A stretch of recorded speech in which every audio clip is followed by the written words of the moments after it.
નમસ્કાર મિત્રો, એનએમએમએસ પરીક્ષા ધોરણ 8 મોડેલ પેપર નંબર 13 આજના વિડીયોમાં આપણે સામાજિક વિજ્ઞાન વિષયના પરીક્ષાની પેટર્ન મુજબના મોસ્ટ આઈએમપી પ્રશ્નો જોઈશું। આ બધા જ પ્રશ્નો તમે બરાબર પાકા કરી લેજો। પરીક્ષામાં આપણો સામાજિક વિજ્ઞાનનો એક પણ પ્રશ્ન ખોટો પડવો જોઈએ નહીં। આપણું એક જ લક્ષ્ય છે કે આપણે ગમે તે કરી અને મેરિટમાં આવવાનું છે અને સ્કોલરશિપ મેળવવાની છે। તો મિત્રો, તમે જો મારી ચેનલ ઉપર પહેલીવાર આવ્યા હોય તો મારી ચેનલ સબસ્ક્રાઈબ કરી બાજુમાં આવેલું બેલ આઇકન પ્રેસ કરી લેજો, જેથી આવનારા બીજા મહત્ત્વના વિડીયો ઝડપથી તમારા સુધી પહોંચી શકે। તો ચાલો મિત્રો, આજે આપણે એનએમએમએસ પરીક્ષા ધોરણ 8 માટેનું મોડેલ પેપર નંબર 13 જોઈએ। પ્રશ્ન 1, નીચેના પૈકી કઈ ઇમારત લાલ કિલ્લામાં આવેલી નથી? જેના ઓપ્શન છે એ રંગમહેલ, બી દીવાન એ આમ, સી દીવાન એ ખાસ અને ડી નિશાંત બાગ। તો આ પ્રશ્નનો સાચો જવાબ આવશે ડી નિશાંત બાગ। પ્રશ્ન 2, મહેશને નવઘણ કૂવો જોવો છે તો તેને કયા શહેરમાં જવું પડશે? જેના ઓપ્શન છે એ મહેસાણા, બી મોઢેરા, સી જુનાગઢ અને ડી વડનગર। તો આ પ્રશ્નનો સાચો જવાબ આવશે સી જુનાગઢ। પ્રશ્ન 3, નીચેના પૈકી કયો મુઘલ શાસક માત્ર 14 વર્ષની ઉંમરે દિલ્હીનો બાદશાહ બન્યો હતો? જેના ઓપ્શન છે એ અકબર, બી બાબર, સી હુમાયુ અને ડી જહાંગીર। તો આ પ્રશ્નનો સાચો જવાબ આવશે એ અકબર। પ્રશ્ન 4, પોતાના 3 ભાઈઓની હત્યા કરી ગાદી પચાવી પાડનાર કોણ હતું? જેના ઓપ્શન છે એ જહાંગીર, બી ઔરંગઝેબ, સી શાહજહાં અને ડી હુમાયુ। તો આ પ્રશ્નનો સાચો જવાબ આવશે બી ઔરંગઝેબ। આગળ જોઈએ પ્રશ્ન 5, વિજયનગરનું શરૂઆતનું નામ શું હતું? જેના ઓપ્શન છે એ હરિહરનગર, બી વલ્લભીનગર, સી જામનગર અને ડી વિદ્યાનગર। તો આ પ્રશ્નનો સાચો જવાબ આવશે ડી વિદ્યાનગર। પ્રશ્ન 6, ગુજરાતનું કયું શહેર પહેલા સ્તંભ તીર્થ તરીકે ઓળખાતું હતું? જેના ઓપ્શન છે એ ખંભાત, બી ભરૂચ, સી સુરત અને ડી ભાવનગર। તો આ પ્રશ્નનો સાચો જવાબ આવશે એ ખંભાત। પ્રશ્ન 7, જો તમારે મલાવ તળાવ જોવું છે તો તમારે કયા શહેરમાં જવું પડશે?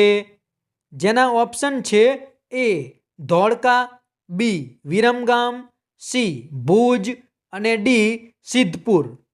જો આ પ્રશ્નનો જવાબ તમને આવડતો હોય તો મિત્રો કોમેન્ટમાં જરૂર જણાવજો। અને મિત્રો, આ વિડીયો લાઈક કરવાનું ભૂલતા નહીં અને ચેનલ પણ જરૂર સબસ્ક્રાઈબ કરી લેજો। તો મિત્રો, મલાવ તળાવ કયા શહેરમાં આવેલું છે? તો આ પ્રશ્નનો સાચો જવાબ આવશે એ ધોળકા। આગળ જોઈએ પ્રશ્ન 8, નીચેનામાંથી મેળા અને જિલ્લા સંબંધિત કયું જોડકું યથાયોગ્ય છે? એટલે કે કયું જોડકું સાચું છે? જેના ઓપ્શન છે એ ચિત્ર વિચિત્રનો મેળો બનાસકાંઠા, બી ગોળ ગધેડાનો મેળો દાહોદ, સી શામળાજીનો મેળો સાબરકાંઠા અને ડી તરણેતરનો મેળો અમદાવાદ। તો આ પ્રશ્નનો સાચો જવાબ આવશે બી ગોળ ગધેડાનો મેળો દાહોદ। આ સાચું છે। પ્રશ્ન 9, વૈષ્ણવ જન તો તેને કહીએ ભજનના લેખક કોણ છે? જેના ઓપ્શન છે એ રામાનુજાચાર્ય, બી તુલસીદાસ, સી મીરાબાઈ અને ડી નરસિંહ મહેતા. તો આ પ્રશ્નનો સાચો જવાબ આવશે ડી નરસિંહ મહેતા. પ્રશ્ન 10. સમર્થ ગુરુ રામદાસે રચેલા ગ્રંથનું નામ શું છે? જેના ઓપ્શન છે એ બોધાયન, બી રામામૃત, સી દાસબોધ અને ડી રામચરિત માનસ. તો આ પ્રશ્નનો સાચો જવાબ આવશે સી દાસબોધ. આગળ જોઈએ પ્રશ્ન 11. કેરળમાં બોલાતી મુખ્ય ભાષા કઈ છે? જેના ઓપ્શન છે એ હિન્દી, બી મલયાલમ, સી તમિલ અને ડી મરાઠી. તો આ પ્રશ્નનો સાચો જવાબ આવશે બી મલયાલમ. પ્રશ્ન 12. તમિલ મહિનો થાય કયા એક અંગ્રેજી મહિનાનો જ ભાગ છે? જેના ઓપ્શન છે એ નવેમ્બર, બી જુલાઈ, સી જાન્યુઆરી અને ડી માર્ચ.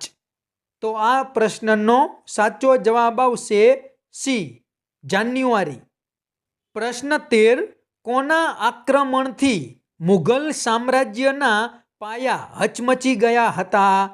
જેના ઓપ્શન છે એ નાદિર શાહ, બી શેરશાહ, સી તૈમૂર અને ડી ક્લાઇવ.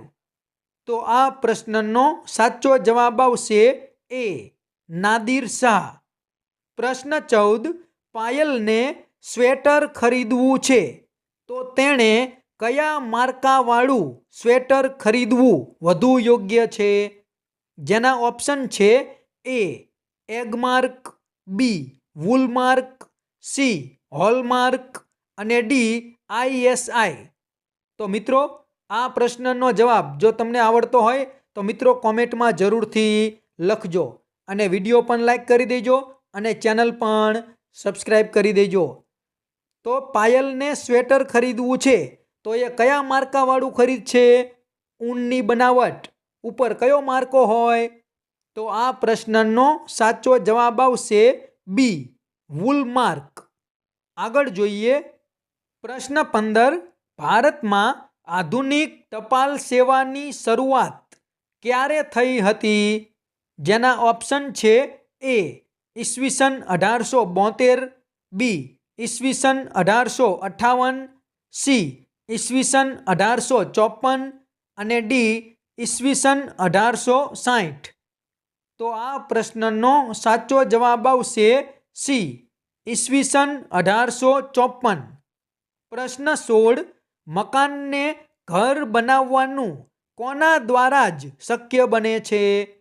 જેના ઓપ્શન છે એ પુરુષ દ્વારા, બી બાળકો દ્વારા, સી કડિયા દ્વારા અને ડી મહિલા દ્વારા. મકાનને ઘર કોણ બનાવે?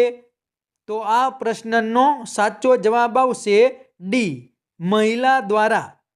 પ્રશ્ન 17. પ્રસૂતિ પછી માતા અને નવજાત શિશુને હોસ્પિટલમાંથી તેમના ઘરે પહોંચાડવા માટે કયા વાહનની વ્યવસ્થા કરવામાં આવી છે? જેના ઓપ્શન છે એ કિલ્લોલ, બી ખિલખિલાટ, સી અલપ જલપ અને ડી આનંદ. તો આ પ્રશ્નનો સાચો જવાબ આવશે બી ખિલખિલાટ. પ્રશ્ન 18. કયા વૃક્ષનું લાકડું ઇમારતી લાકડા તરીકે વપરાય છે? જેના ઓપ્શન છે એ ચંદન, બી ચીડ, સી સાગ અને ડી દેવદાર. તો આ પ્રશ્નનો સાચો જવાબ આવશે સી સાગ. આગળ જોઈએ પ્રશ્ન 19. ભારતમાં પશ્મિનો બકરી ક્યાં જોવા મળે છે? જેના ઓપ્શન છે એ સુંદરવન, બી ગુજરાત, સી અસમ અને ડી જમ્મુ કાશ્મીર. તો આ પ્રશ્નનો સાચો જવાબ આવશે ડી જમ્મુ કાશ્મીર. પ્રશ્ન 20. સમુદ્ર મોજાના ઘસારણથી દિવાલ જેવા રચાતા ભૂ સ્વરૂપને શું કહે છે? જેના ઓપ્શન છે એ ડ્રમલિન, બી સ્ટૈક, સી ઢુવા અને ડી ભૂતકતી. તો આ પ્રશ્નનો સાચો જવાબ આવશે બી સ્ટૈક. પ્રશ્ન 21. ગુજરાતમાં આવેલું લિગ્નાઇટ કોલસાનું ક્ષેત્ર સામત પર કયા જિલ્લામાં આવેલું છે? જેના ઓપ્શન છે એ ભાવનગર, બી ભરૂચ, સી સુરત અને ડી કચ્છ. તો આ પ્રશ્નનો સાચો જવાબ આવશે એ ભાવનગર. પ્રશ્ન 22. દેશમાં સૌથી વધુ સૌર ઉર્જા મેળવતું રાજ્ય કયું છે? જેના ઓપ્શન છે એ કેરળ, બી આંધ્રપ્રદેશ, સી મધ્યપ્રદેશ અને ડી ગુજરાત. જો આ પ્રશ્નનો જવાબ તમને આવડતો હોય તો મિત્રો કોમેન્ટમાં જરૂરથી જણાવજો. તો આપણા દેશમાં સૌથી વધુ સૌર ઉર્જા મેળવતું રાજ્ય કયું છે? તો આ પ્રશ્નનો સાચો જવાબ આવશે ડી ગુજરાત. આગળ જોઈએ પ્રશ્ન 23. આપણા દેશના રાષ્ટ્રપતિ બનવા માટે ઓછામાં ઓછી કેટલા વર્ષની ઉંમર હોવી જોઈએ? જેના ઓપ્શન છે એ 25 વર્ષ, બી 30 વર્ષ, સી 35 વર્ષ અને ડી 21 વર્ષ. તો આ પ્રશ્નનો સાચો જવાબ આવશે સી 35 વર્ષ. પ્રશ્ન 24. નીચેના પૈકી કઈ આપણા બંધારણની વિશેષતા નથી? જેના ઓપ્શન છે એ સાંપ્રદાયિકતા, બી લોકશાહી, સી પ્રજાસત્તાક અને ડી સંઘ રાજ્ય. તો આ પ્રશ્નનો સાચો જવાબ આવશે એ સાંપ્રદાયિકતા. પ્રશ્ન 25. કાપડ ઉદ્યોગનું સ્થળ માન્ચેસ્ટર કયા દેશમાં આવેલું છે? જેના ઓપ્શન છે A Bharat, B England, C Japan અને ડી ચીન. તો આ પ્રશ્નનો સાચો જવાબ આવશે બી ઇંગ્લેન્ડ. પ્રશ્ન 26. ઇન્ડિયન ઇન્સ્ટિટ્યૂટ ઓફ સાયન્સ નામની સંસ્થા કયા શહેરમાં આવેલી છે? જેના ઓપ્શન છે એ ચેન્નઈ, બી બેંગ્લોર, સી અમદાવાદ અને ડી મુંબઈ. તો આ પ્રશ્નનો સાચો જવાબ આવશે બી બેંગ્લોર. આગળ જોઈએ પ્રશ્ન 27. ઈસવીસન 1857ના સંગ્રામનું બરેલીમાં કોને નેતૃત્વ કર્યું હતું? જેના ઓપ્શન છે એ જોધા માણેકે, બી કુંવરસિંહે, સી બહાદુર ખાને અને ડી બહાદુર શાહે. તો આ પ્રશ્નનો સાચો જવાબ આવશે સી બહાદુર ખાને. પ્રશ્ન 28. ઉલ ગુલાન શબ્દનો અર્થ શું થાય? જેના ઓપ્શન છે એ મહાન વિદ્રોહ, બી કૂચ, સી લડાઈ અને ડી છાપામાર યુદ્ધ. તો આ પ્રશ્નનો સાચો જવાબ આવશે એ મહાન વિદ્રોહ. પ્રશ્ન 29. કઈ યુરોપિયન પ્રજા સાગરના સ્વામી તરીકે ઓળખાતી હતી? જેના ઓપ્શન છે એ ડેનિશ, બી અંગ્રેજ, સી ડચ અને ડી પોર્ટુગીઝ. તો આ પ્રશ્નનો સાચો જવાબ આવશે ડી પોર્ટુગીઝ. છેલ્લો પ્રશ્ન 30. કયા મુઘલ બાદશાહે અંગ્રેજોને સુરતમાં કોઠી સ્થાપવાની પરવાનગી આપી હતી? જેના ઓપ્શન છે એ ઔરંગઝેબે, બી જહાંગીરે, સી અકબરે અને ડી શાહજહાંએ.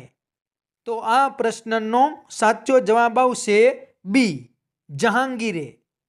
તો મિત્રો આ હતું આજનું મોડેલ પેપર નંબર 13.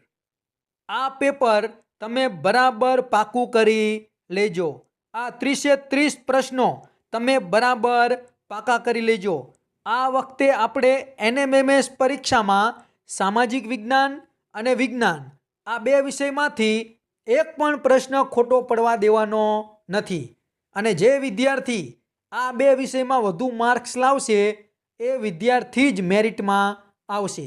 એટલે તમે આ બધા જ મોડેલ પેપર બરાબર જોઈ લેજો, કારણ કે આપણે ગમે તેમ કરી અને મેરિટમાં આવવાનું છે અને આપણે 48,000 રૂપિયા સ્કોલરશીપ મેળવવાની છે. તો મિત્રો, જો આ વિડીયો તમને પસંદ આવ્યો હોય તો વિડીયો લાઈક કરવાનું ભૂલતા નહીં. હું તમારા માટે ખૂબ મહેનત કરી અને સારા સારા પ્રશ્નો શોધી અને તમારી સમક્ષ મૂકું છું. તો કમસે કમ તમે આ વિડીયો લાઈક જરૂર કરજો અને તમારા બીજા મિત્રોને શેર પણ કરજો.